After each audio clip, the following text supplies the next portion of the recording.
just wanted to take a moment to thank you for taking my class and for doing such an amazing job in fulfilling all the necessary requirements to successfully complete the course. I am so proud of you, and better yet, you need to be so proud of you.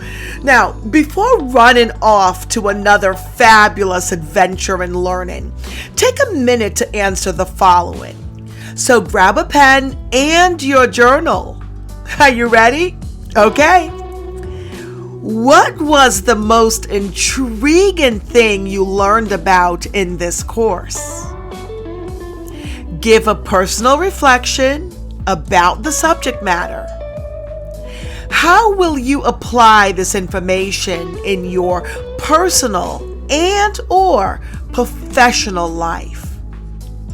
Now, this is a thinking activity for you to recall learned theories, process that information, then develop a plan of action for effective application.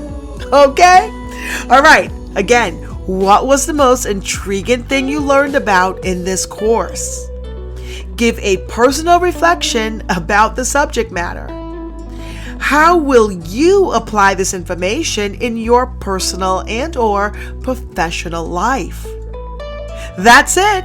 Okay, once again, thank you so much for taking my class. I look forward to seeing you again, and I wish you many, many happy adventures.